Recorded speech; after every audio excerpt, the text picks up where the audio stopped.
أعوذ بالله من الشيطان الرجيم بسم الله الرحمن الرحيم ولقد آتينا داود منا فضلا صدق الله العظيم مولاي صل وسلم دائما أبدا على حبيبك خير الخلق كلهم سامعین محترم دوستو بھائی بزرگوں، آج ہم نے نماز تراویح میں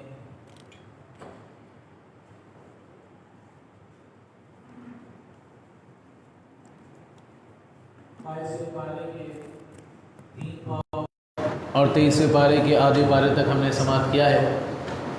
اللہ تعالیٰ سے دعا ہے کہ اللہ تعالیٰ امام صاحب کا پڑھنا اور ہم سب کا سننا اپنی بارگاہ ہمیں قبول و منظور فرمائے، اور قرآن مجید کو سمجھنا اللہ تبارک و تعالیٰ ہم سب کے نصیب میں لکھ دے اور ہمیں قرآن مجید پر عمل کرنے والی زندگی عطا فرمائے۔ سامعین محترم، سورہ سبا سے آج ہمارا آغاز ہوا تھا تلاوت کا، اور یہ سورت ایسی خوبصورت سورہ مبارک ہے کہ اس کے اندر اللہ تبارک و تعالیٰ نے کئی واقعات کو جمع کیا ہے، جس میں کئی اسباق ہیں۔ سب سے پہلا واقعہ تو حضرت داؤد علیہ السلام کا ہے کہ آپ پر زبور اللہ تعالیٰ نے جو ہے آپ کو زبور عطا فرمائی تھی۔ حضرت داؤد علیہ السلام کو اللہ تعالیٰ نے خوبصورت آواز عطا فرمائی تھی۔ جب آپ تسبیح کرتے تھے تو آپ کی تسبیح اور ذکر سے پہاڑوں، پرندوں، یعنی سب ہر چیز ساکت ہو جاتی تھی۔ اللہ تعالیٰ نے ہر چیز کو آپ کے مسخر کر دیا تھا، اور آپ کو حکم دیا تھا اللہ تعالیٰ نے کہ آپ تلاوت کیا کریں، اور آپ کے ساتھ یہ سب بھی تلاوت کیا کرتے تھے۔ یعنی یہ کمال جو ہے اعجاز حضرت داؤد علیہ السلام کو حاصل تھا، یہ شان تھی حضرت داؤد علیہ السلام کی۔ آپ کے واقعے میں جہاں آپ کی خوبصورت آواز کا ذکر ملتا ہے، وہاں یہ بھی کہ اللہ تبارک و تعالیٰ نے لوہے کو آپ کے لیے نرم فرما دیا تھا۔ آپ جیسے چاہتے تھے اس کو توڑ مڑوڑ کر کوئی بھی چیز اسے سلیقے سے بنا دیا کرتے تھے، یعنی آپ کے ہاتھوں میں لوہا آ کے نرم ہو جاتا تھا۔ یہ بھی آپ کی شان تھی۔ تو سامعین محترم، اللہ تعالیٰ نے حضرت داؤد علیہ السلام کا ذکر کر کے جہاں اللہ تعالیٰ نے یہ اپنی قدرت کا اظہار فرمایا کہ ہم جسے چاہیں وہ عطا فرما دیں، وہاں حضرت داؤد علیہ السلام کی جو خاصیت بیان ہوئی ہے ایک خوبصورت آواز کی، اور پھر وہ اس کو استعمال کرتے تھے، یہ ہمارے لیے بھی ہے کہ ہم بھی اذکار اور دینی معاملات میں جو ہے اپنی خوبصورت آواز کا استعمال کیا کریں، کیونکہ یہی اللہ تبارک و تعالیٰ کو پسند ہے۔ دیکھیے نا، حضور نبی کریم صلی اللہ علیہ وسلم جب قرآن کی تلاوت فرماتے تھے تو اثر پیدا ہوتا تھا۔ لوگوں میں بڑے بڑے کفار جو فصیح اور بلیغ تھے اور اسلام کے مخالف تھے، لیکن جب وہ تلاوت قرآن پاک سنتے تو فوراً جو ہے ان کے دل اسلام کی طرف راغب ہو جاتے تھے، جس سے ہمیں بھی آج یہ سبق ملتا ہے کہ قرآن مجید کو خوبصورتی کے ساتھ پڑھو۔ آج ہمارا قرآن مجید پڑھنا وہ ہم ہی جانتے ہیں کہ کس طرح ہم پڑھتے ہیں، کہ سامنے والا یہ چاہتا ہے کہ بس ختم کر دی جائے۔ ہمیں چاہیے کہ خوبصورت آواز میں اللہ تعالیٰ ہمارے امام صاحب کو بھی مزید برکتیں عطا فرمائیں۔ جس انداز میں یہ تلاوت کرتے ہیں تو میں نے دیکھا ہے، لوگوں سے سنا بھی ہے کہ لوگ کہتے ہیں کہ ہم دور دراز سے صرف اس لیے آتے ہیں کہ امام صاحب خوبصورت پڑھتے ہیں۔ تو یہ خوبصورتی کی وجہ سے لوگ راغب ہوتے ہیں اور زیادہ سے زیادہ جو ہے چاہتے ہیں کہ ہم اس کی آواز سنیں، اور اللہ تبارک و تعالیٰ کو بھی یہ چیز پسند ہے۔ آگے چلتے ہیں تو حضرت داؤد علیہ السلام کے بعد اللہ تبارک و تعالیٰ حضرت سلیمان علیہ السلام کا تذکرہ فرما رہا ہے۔ فرمایا ولی سلیمان الریح غدوها شہر ورواحها شہر۔ حضرت سلیمان علیہ السلام کو اللہ تبارک و تعالیٰ نے اس قدر کمال عطا فرمایا تھا کہ ہوا کو بھی آپ کے تابع فرما دیا تھا۔ یہ شان آپ کی تھی کہ ہوا بھی آپ کے تابع دار تھی۔ آپ ہوا میں وہ سفر کر لیا کرتے تھے جو کئی کئی دن تک لوگ نہیں کر سکتے تھے۔ ہوا آپ کو وہ سفر دن کے اندر ہی وہ سفر جو ہے آپ کو طے کرا دیتی تھی۔ یہ حضرت سلیمان علیہ السلام کا اعجاز تھا۔ پھر آگے حضرت سلیمان علیہ السلام کے حوالے سے لکھا ہے کہ اللہ تعالیٰ نے آگے ذکر فرمایا ہے کہ حضرت سلیمان علیہ السلام کو اللہ تعالیٰ نے جہاں طاقتیں عطا فرمائی تھی، وہاں جنات کو بھی آپ کے تابع کر دیا تھا کہ جنات بھی آپ کی بات سنے بغیر کوئی کام نہیں کرتے تھے۔ تو حضرت سلیمان علیہ السلام کی زیر نگرانی بیت المقدس کی جب تیاری کی گئی، اسے سجایا گیا، اسے بنایا گیا، اب یہاں حضرت سلیمان علیہ السلام کی وفات کا وقت قریب آیا تو اللہ تعالیٰ نے یہ واقعہ بھی ذکر کیا ہے۔ تو حضرت سلیمان علیہ السلام اپنی لکڑی کے سہارے، عصا کے سہارے کھڑے ہوئے یہاں تک کہ اللہ تبارک و تعالیٰ نے آپ کی روح قبض کر لی اور 1 سال کا عرصہ گزر گیا اور آپ اس لکڑی کے سہارے، اس عصا کے سہارے کھڑے رہے، اور جنات آپ کے خوف سے کام کرتے رہے کہ آپ ہمیں دیکھ رہے ہیں، لہٰذا اگر ہم نے ذرہ برابر بھی کوتاہی کی یا کمی کی تو فوراً ہماری پکڑ کر لیں گے۔ اب یہاں مسجد کی تعمیر مکمل ہوئی،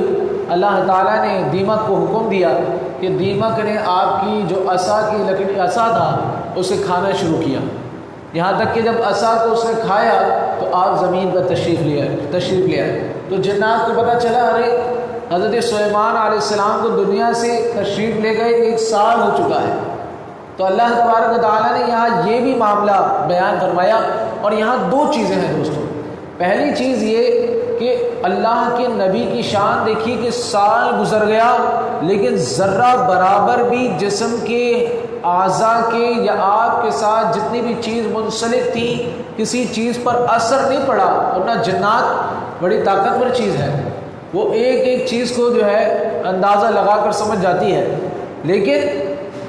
یہ نبی کی شان یہ ہے کہ اللہ تعالیٰ فرما رہا ہے کہ یہاں پر حضرت سلیمان علیہ السلام کی 1 سال تک اسی طریقے سے کھڑے رہنے کا مقصد یہ ہے کہ نبی کی شان دنیا سے جانے کے بعد ذرہ برابر بھی تبدیل نہیں ہوتی، ان کا مقام اور زیادہ نکھر کر آ جاتا ہے۔ تو جیسے 1 سال کے بعد انہیں پتہ چلا جب حضرت سلیمان علیہ السلام نیچے تشریف لائے کہ بھائی یہ تو دنیا سے تشریف لے جا چکے ہیں، تو آپ یہاں پر یہ بات ہمیں واضح پتہ چلی کہ انبیاء کی شان، اللہ کے محبوبوں کی شان یہ ہے دنیا سے جانے کے بعد۔ وہاں یہ بات بھی پتہ چلی کہ جب کوئی نیک کام کا ارادہ کرتا ہے اور وہ اس کام کی ابتدا کرتا ہے اللہ کے لیے، چاہے مساجد کے بنانے کے لیے ہو، مدارس کے بنانے کے لیے ہو، دین کا کام کر رہا ہو، واعظ و نصیحت کر رہا ہو، تو اللہ تبارک و تعالیٰ اس کی برکتیں اسے عطا فرماتا ہے۔ جو وہ چاہتا ہے، اس کے دل میں جو طلب ہوتی ہے، لیکن اب دنیا کی جو طلب ہے اللہ تعالیٰ نے منع فرمایا، یہ ایسی حرص ہے جو ختم نہیں ہوگی اور پھر انسان اس میں تباہ ہو جائے، لیکن دین کی جو حرص ہے یہ ایسی کمال ہے کہ دنیا سے انسان چلا جاتا ہے لیکن اس کی یہ حرص جو ہے ختم نہیں ہوتی۔ آگے ہم سورہ یاسین سے ایک واقعے اس کے مطابق جو ہے اس بات کو بھی سمجھیں گے۔ تو اور وہ حرص ختم نہیں ہوتی، لیکن اللہ تعالیٰ سے وہ جو امید کر کے کام کر رہا ہوتا ہے اللہ تعالیٰ اس کام کو ضرور پورا کر دیتا ہے، اس کا ثواب اسے ضرور ملتا ہے۔ جس چیز کی اچھائی کی ابتدا وہ کر کے جاتا ہے، دنیا سے جانے کے بعد اللہ تبارک و تعالیٰ اگرچہ اس نے وہ کام پورا نہ کیا ہو، لیکن اللہ تعالیٰ قوی امید ہے کہ اس کو جو ہے مکمل اس کا ثواب عطا فرماتا ہے۔ تو یہ 2 باتیں ہمیں سبق یہاں سے پتہ چلے۔ آگے چلتے ہیں تو سورہ سبا کے اندر قوم سبا کا واقعہ ہے۔ یہ ایک ایسی قوم تھی جو یمن کے اندر ان کا جو دارالحکومت ہے اس کے قریب یہ آباد تھی، اور یہ اس قدر خوبصورت شہر تھا کہ دنیا کی کوئی برائی اس شہر میں نہیں پائی جاتی تھی، کسی طرح کی گندگی اس شہر میں نہیں پائی جاتی تھی، ہر چیز کے ذخیرے تھے، کھانے پینے میوے ہر طرح کی چیز تھی، ایک طرح سے جو جس طرح ہم سمجھتے ہیں نا کہ خوابوں کی دنیا، اس طرح کی یہ جگہ تھی کہ یہاں پر ہر طرح کی آسائشیں اور ہر طرح کا نقصان تھا ہی نہیں۔ اللہ تبارک و تعالیٰ نے اس قدر یہ خوبصورت شہر بنایا تھا، لیکن معاملہ کیا ہوا کہ جب ان کی طرف دین کو پیش کیا گیا تو انہوں نے جو ہے اسے منع کیا، انہوں نے اللہ تبارک و تعالیٰ کی طرف بڑھنے سے انکار کیا، اور جو ان سے کہا گیا کہ نعمتوں کا شکر ادا کرو تو انہوں نے ان نعمتوں کا شکر ادا نہیں کیا۔ تو اللہ تبارک و تعالیٰ نے کیا فرمایا کہ جو بند انہوں نے بنا رکھے تھے پانی کے، اللہ تعالیٰ نے چوہوں کے ذریعے، لیکن جب اللہ تعالیٰ کام لیتا ہے نا تو پھر اس انداز سے لیتا ہے، ان پانی کے بنوں کو توڑوا دیا اور وہ پانی کے اندر بہہ گئے، وہ شہر مٹ گیا، ختم ہو گیا۔ اور وہ تمام کے تمام لوگ جو ہے نیست و نابود ہو کر تباہ ہو گئے۔ تو یہ ہمارے لیے یہ سورہ مبارک کے اندر جو واقعہ ہے یہ سبق ہے کہ جب انسان اپنی نعمتوں کا شکر ادا نہیں کرتا تو وہ نعمتیں اس سے چھن جاتی ہیں، اور جب وہ شکر ادا کرتا ہے، یہی شروع سے ہم اب تک سن رہے ہیں کہ شکر انسان کی زبان سے جانا ہی نہیں چاہیے، ہمیشہ وہ اللہ تعالیٰ کے شکر میں زندگی گزارے۔ آج کا کھانا کھایا شکر ادا کرے، جتنا ملا شکر ادا کرے، جتنا کمایا شکر ادا کرے، چند ایام کے لیے انسان شکر ادا کرے، پھر وہ خود بخود اس چیز کو بڑھتا ہوا اپنی زندگی میں پائے گا۔ یہ ہے، یہ طریقہ ہے، یہ کامیابی والا طریقہ ہے۔ اور جب بس اس کا جو ہے کامیابی کی طرف بڑھنا ہے، وہ شکر کرتا چلا جائے گا اور اللہ تبارک و تعالیٰ اس کو ترقیاں عطا کرتا چلا جائے گا، اس کے لیے کمی نہیں ہوگی۔ تو ہمیں چاہیے کہ ہم اپنی زبانوں کو جو ہے شکر کے ساتھ تھوڑا سا تھکائیں، ہر وقت اللہ تعالیٰ کی بارگاہ میں شکر ادا کرتے رہیں۔ آگے چلتے ہیں تو اللہ تعالیٰ 3 قسم کے افراد کا ذکر کر رہا ہے کہ جو ہے دنیا کے اندر، یعنی حضور علیہ السلام کی امت کے اندر 3 قسم کے لوگ ہیں۔ فرمایا ثم اورثنا الکتاب الذین اصطفینا من عبادنا۔ حضرت ام المومنین حضرت عائشہ صدیقہ رضی اللہ تعالی عنہ اور دیگر صحابہ کرام رضوان اللہ تعالی علیہم اجمعین سے یہ بات ثابت ہے کہ یہاں 3 باتیں ہیں: ظالم، معتدل اور سابق الخیرات۔ یہاں ان تینوں لفظ کا استعمال ہوا ہے اس آیت مبارک کے اندر، ظالم، معتدل اور سابق الخیرات۔ یہ تینوں امت محمدیہ کے منتخب افراد ہیں۔ اللہ تعالیٰ نے اس کتاب کے لیے امت محمدیہ کو چنا ہے، اور اس میں ظالم، معتدل اور اچھے لوگ، یعنی سابق الخیرات سے مراد کیا کہ اچھے لوگ ہیں، یہ 3 لوگ پائے جاتے ہیں۔ تو فرمایا ظالم وہ ہے جو نیکیاں کریں، اب ان تینوں کی تعریف سن لیتے ہیں۔ ظالم وہ ہے جو نیکیاں کریں اور گناہوں سے بھی نہ بچے۔ معتدل وہ ہے جو حلال کام کرتے ہیں، حرام سے بچتے ہیں، لیکن مکروہ چیزوں سے وہ نہیں بچتے بلکہ مکروہات کے اندر بھی وہ ملوث ہوتے ہیں، یعنی تھوڑا تھوڑا برے کاموں کے اندر، لیکن جیسے وہ حرام کی طرف جائے فوراً قدم پیچھے کر لیتے ہیں، ایسے لوگ ہیں۔ تو یہ معتدل ہیں۔ اور پھر فرمایا کہ سابق الخیرات جو سب سے اچھے ہیں وہ لوگ ہیں، فرمایا جو حلال کام کرتے ہیں، حرام سے بچتے ہیں، مستحبات کو بھی اپناتے ہیں اور مکروہات سے بھی بچتے ہیں، لیکن اس کے باوجود بعض مباح چیزیں جن کے کرنے کی اجازت ہے وہ اسے بھی نہیں چھوڑتے، وہ بھی جلد سے جلد اچھے طریقے سے وہ ان کاموں کو بھی کر لیتے ہیں، اور شبہات والے معاملات سے وہ دور رہتے ہیں۔ تو یہ تعریف ہے سابق الخیرات کی۔ اب فرما رہے جو سابق الخیرات ہیں، یعنی اس امت کے جو سابق الخیرات ہیں، وہ بغیر حساب و کتاب کے جنت میں داخل ہوں گے۔ یہ جو ہر کام میں جلدی کرتے ہیں، ہر اچھائی والے کام کو اپناتے ہیں، حلال کام کو اپناتے ہیں، حرام سے بچتے ہیں، ہر مستحبات والے کام کو بھی اپناتے ہیں اور ہر مکروہ کام کو چھوڑ دیتے ہیں، تو فرمایا یہ وہ قوم ہے، یہ وہ قوم کے محبوب ترین لوگ ہیں، یہ وہ امت کے محبوب ترین لوگ ہیں کہ اللہ تبارک و تعالیٰ ان کو بلا حساب و کتاب جنت میں داخل فرمائے گا، یہ سائے کے اندر ہوں گے اللہ تعالیٰ کے۔ اور پھر فرمایا دوسرے جو فرمایا معتدل، یہ وہ لوگ ہیں کہ اللہ تعالیٰ کی رحمت سے جنت میں داخل ہوں گے، یعنی جو اچھے کام، معتدل وہ ہے نا جو اچھے کام یعنی حلال کام کرتے ہیں اور حرام سے بچتے ہیں، لیکن مکروہ کاموں میں تھوڑے سے ملوث ہو جاتے ہیں، تو فرمایا اللہ تعالیٰ ان کو اپنی رحمت سے جنت میں داخل کرے گا۔ ذرا غور کیجیے گا، یہ ہم ان تینوں گروہوں میں اپنے آپ کو ٹٹولیں گے۔ پھر تیسرا فرمایا جو گناہ بھی کرتے ہیں اور نیکیاں بھی کرتے ہیں، یعنی جن کو کہا گیا کہ وہ ظالم ہیں،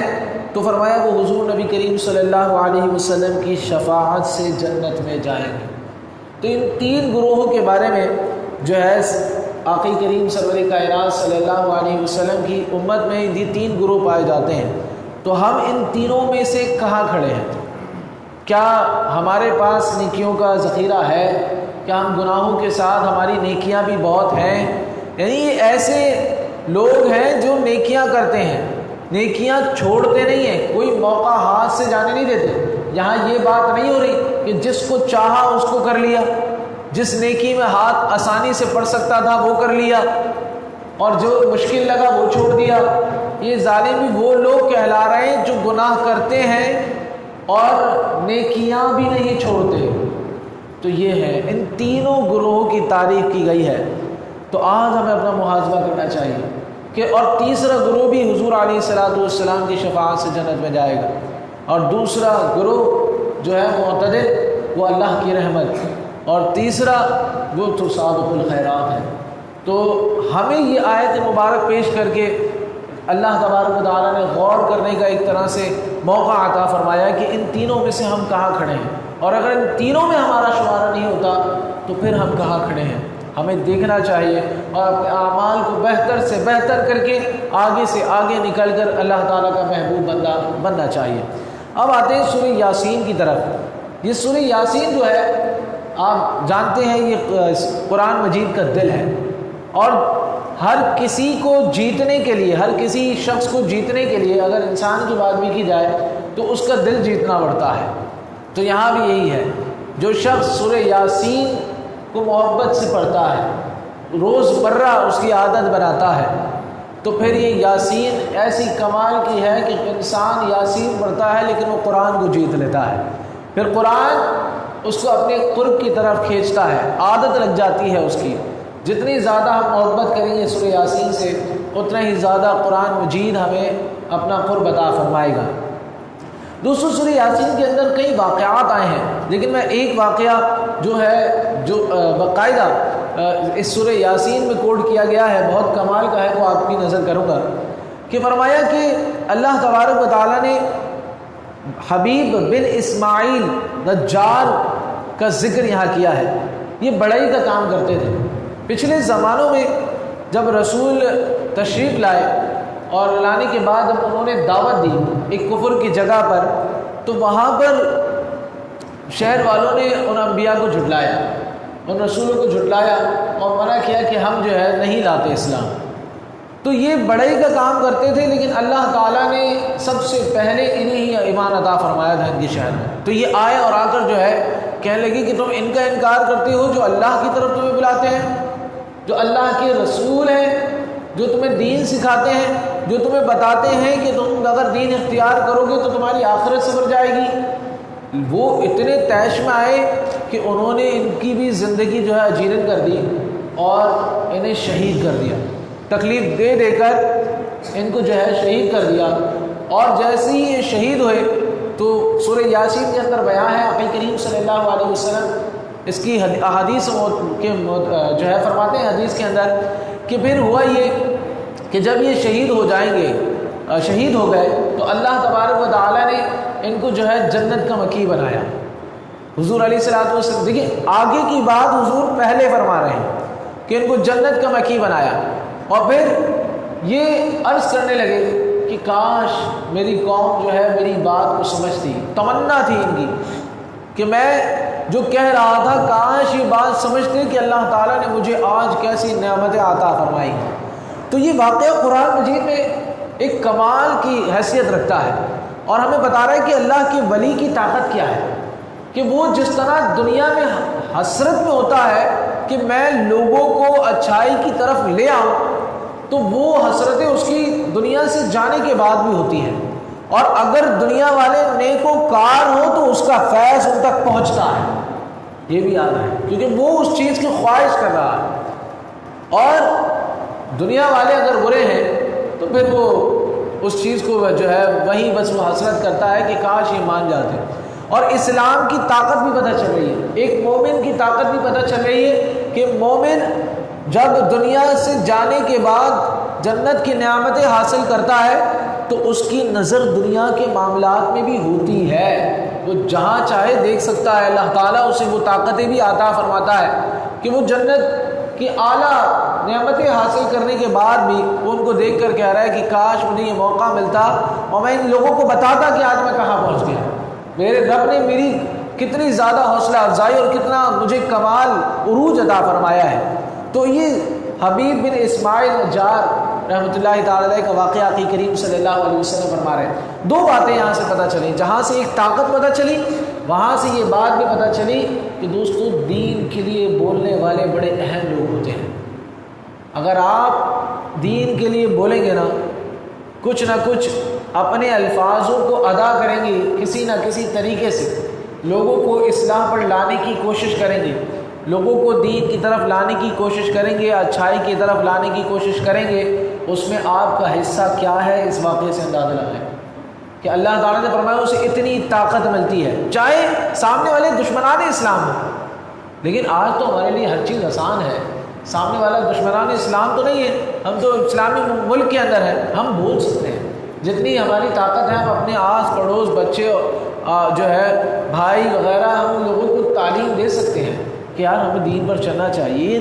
دین کا معاملہ نہیں ہے، یہ مخالفت کا معاملہ ہے، ہمیں اس سے بچنا چاہیے۔ یہ جو ہمارے الفاظ ہیں یہ ہمارے نجات کا ذریعہ بن جائے گا، اور ہم کہیں گے چلو یار جیسے یہ لوگ کر رہے ہیں کرنے دو،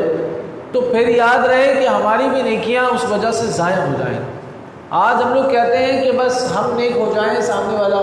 جیسا چاہے زندگی گزار رہا ہے تو گزارتا رہے، اس طرح نجات نہیں ہے۔ اللہ تعالیٰ چاہتا ہے جیسے ہم نیک ہیں، ہمارے ساتھ ملنے والا جلنے والا وہ بھی نیک ہونا چاہیے، ہم اپنے اثرات کچھ نہ کچھ اسے دیں، ہمارا کام پیغام دینا ہے۔ جیسے آقا کریم صلی اللہ علیہ وسلم کو اللہ تبارک و تعالیٰ نے فرمایا محبوب، جب حضور جو ہے کفار کو تبلیغ کرتے تھے اور وہ منع کرتے تھے اور بری باتیں کرتے تھے، تکلیف دیتے تھے، تو حضور علیہ الصلوۃ والسلام کو رنج پہنچتا تھا، تو اللہ تبارک و تعالیٰ آیت کریمہ نازل فرماتا تھا، اے محبوب آپ کا کام تھا ان کو بات پہنچانا، ایمان نہ لائے، یہ سارے معاملات تو ہم دیکھیں گے۔ تو یہاں سے ہمارے لیے بھی سبق ہے، ہم حضور علیہ الصلوۃ والسلام کے امتی ہیں، ہم اپنے گھر اپنے خاندان والوں کی تو اصلاح کر سکتے ہیں، اپنے دوستوں کی تو اصلاح کر سکتے ہیں، جن کے ساتھ ہم نمازیں پڑھتے ہیں، اٹھتے بیٹھتے ہیں، ہم ان لوگوں کی اصلاح کر سکتے ہیں، ہم ان کو بتا سکتے ہیں یار اس چیز پہ عمل نہ کرو، وہ نہ مانے تو وہ نہ مانے، آپ کا پیغام پہنچ گیا، اللہ تبارک و تعالیٰ نے آپ کو اس اجر کے لیے چن لیا، تو ہمیں ایسے عظیم اجر تک پہنچنا ہے جو ان حضرت حبیب بن نجار نے حاصل کیا تھا۔ اللہ تعالیٰ ان کا فیضان بھی ہم سب کو عطا فرمائے۔ آگے چلتے ہیں تو دوستو، اللہ تبارک و تعالیٰ جنت میں داخل ہونے کا ایک مطلب سمجھا رہا ہے۔ فرمایا قیل ادخل الجنہ قال یا لیت قومی یعلمون۔ شہادت کے بعد ان کے حوالے سے بھی ذکر ہو رہا ہے کہ شہادت کے بعد جب یہ جنت میں چلے جائیں گے اور تو ان کا شوق اور بڑھ جائے گا۔ جہاں سے تیسری بات بھی اس آیت کے تحت سمجھائی جا رہی ہے، انہی کا ہی قصہ چل رہا ہے کہ جب یہ جنت میں پہنچ جائیں گے تو ان کی طلب اور بڑھ جائے گی کہ جس طرح میں جنت میں آیا ہوں اور لوگ بھی جنت میں آئیں۔ تو یہ بھی ایک معاملہ ہے ایک نیک بندے کا کہ دنیا سے جانے کے بعد جب وہ کسی کی تبلیغ کر رہا ہوتا ہے تو وہ یہ بھی چاہتا ہے جس کو میں نے تبلیغ کی ہے وہ آج جنت کا مکی بنے، تو لہٰذا اچھے لوگ ہوں گے تو ان کو فیضان پہنچے گا، اور اگر برے لوگ ہوں گے تو ان کو فیضان نہیں پہنچے گا۔ اسی لیے کہا گیا کہ اچھے کی صحبت اختیار کرو، تم بروز حشر انہی کے ساتھ اٹھو گے۔ وجہ کیا ہے؟ وہ تمہیں جانتے ہوں گے، بروز حشر وہ لوگ ہمیں جانتے ہوں گے کہ ہم نے ان لوگوں کو تبلیغ کی تھی، یہ لوگ ہمارے ساتھ بیٹھے تھے اور ہمارے جانے کے بعد انہوں نے اس پر عمل کیا۔ جیسے فرمایا نا کہ جب حضور علیہ الصلوۃ والسلام آب کوثر پہ لوگوں کو آب کوثر پلا رہے ہوں گے تو فرشتے آ کے عرض کریں گے یا رسول اللہ صلی اللہ علیہ وسلم، یہ جو لوگ آ رہے ہیں آپ کے جانے کے بعد انہوں نے آپ کے بتائے ہوئے طریقہ کار پر عمل نہیں کیا۔ اللہ اکبر، آب کوثر کی سب سے ان لوگوں کو ہٹا دیا جائے۔ تو یہ جو دنیا میں ہمیں دین پر چلا کر گئے ہیں نا،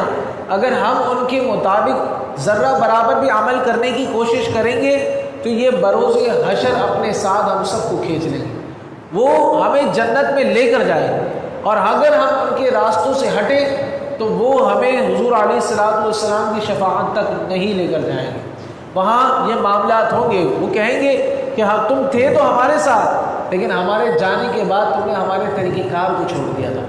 تم تھے تو وہی مسلمان اور اہل اسلام، لیکن تم نے ہمارے جانے کے بعد اس طریقے کو چھوڑ دیا تھا جو ہم نے آباد کیا تھا، تم نے اسے اپنے طریقے سے چلایا۔ تو انہیں صرف دنیاوی شکل اور رنگ دے دیا، تو لہٰذا ان لوگوں کو اس صف سے بھی نکال دیا جائے گا۔ یہ واقعہ اتنا بڑا اہم ہمارے لیے سبق ہے۔ تو اللہ تعالیٰ ہمیں بزرگوں کے طریقہ کار پر چلنے کی توفیق عطا فرمائے۔ سامعین محترم، آگے اہل جنت کا ذکر ہے اور اہل جہنم کا ذکر ہے مختصر انداز میں، کہ اللہ تعالیٰ نے فرمایا اولئک لہم رزق معلوم، کہ آگے فرمایا فواکہ وہم مکرمون۔ یہاں سے جو فرمایا گیا ہے کہ رزق معلوم،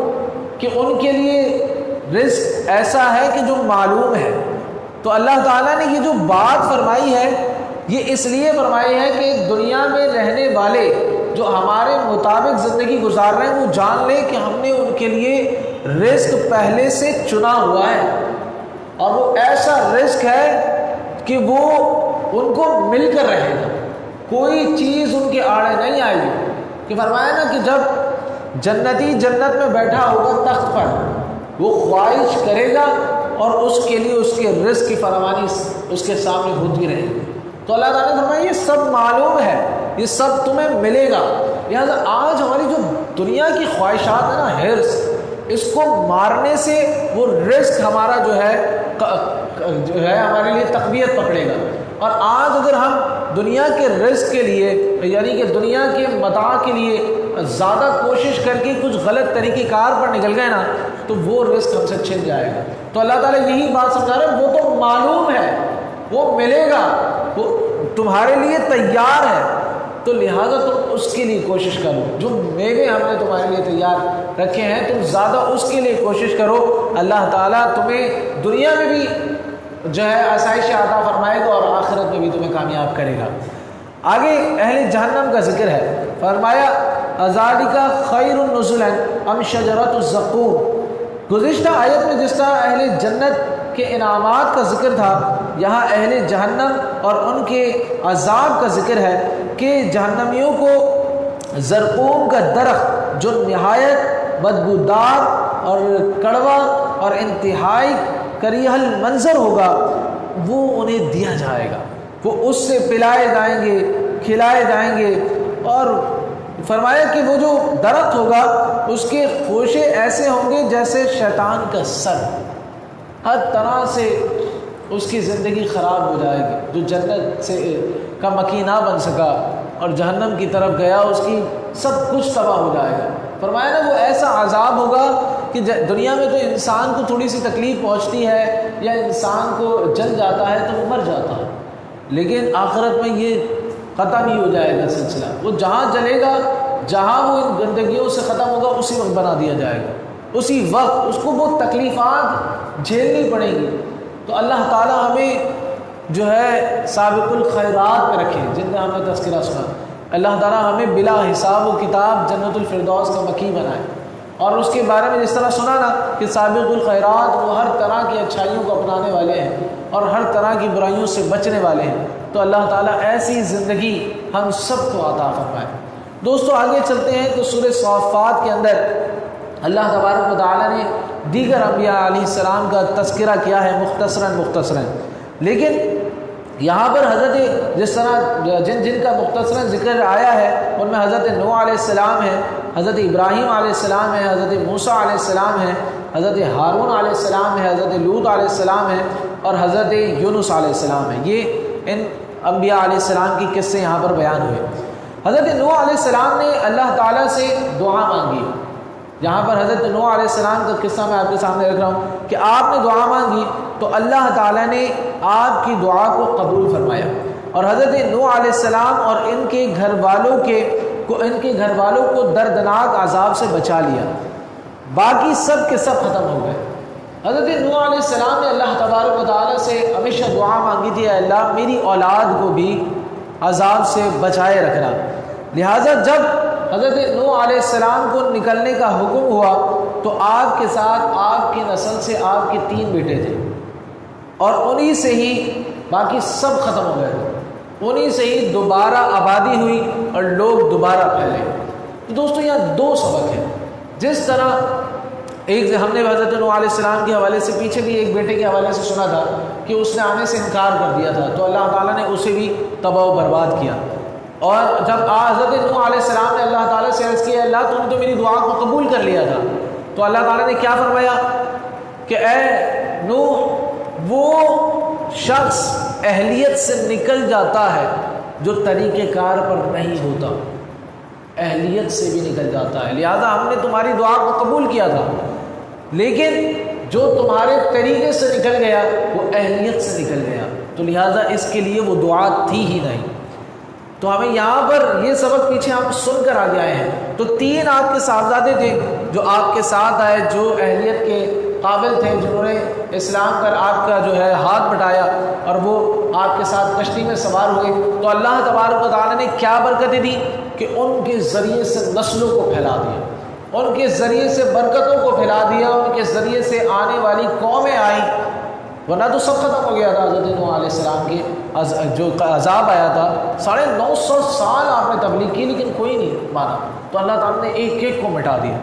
بس ان کے 3 صاحبزادے جن کے ذریعے سے دوبارہ قوموں کو آباد کیا گیا اور پھر دوبارہ قومیں پھیلی۔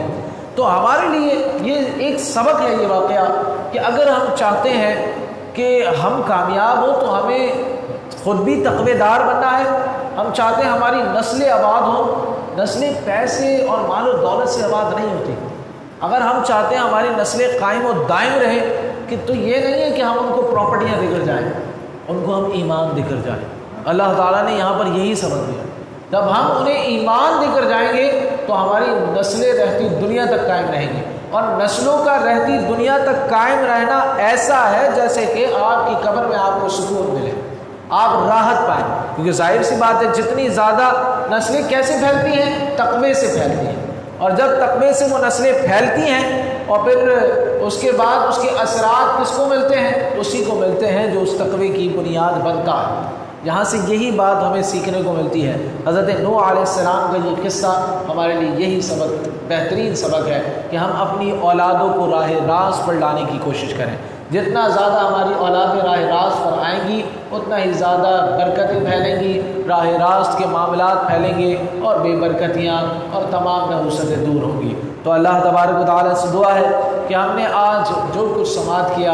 اس پر ہمیں عمل پیرا ہونے کی توفیق عطا فرمائے، اور قرآن مجید کے فیضان سے ہمارے دنیا اور آخرت اور ہمارے پورے معاشرے اور ہمارے گھر کو منور فرمائے۔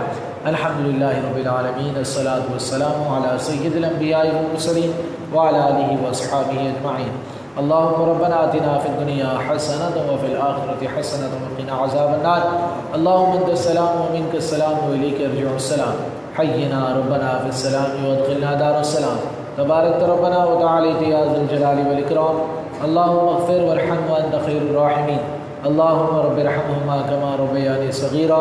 اللهم أعني على ذكرك وشكرك وحسن عبادتك، اللهم أنت حسنت خلقي فحسن خلقي، یا مقلب القلوب ثبت قلبی علی دینک، یا مقلب القلوب ثبت قلبی علی دینک، یا مقلب القلوب ثبت قلبی علی دینک، وصلی اللہ تعالی علی خیر خلقہ محمد وعلی آلہ واصحابہ اجمعین۔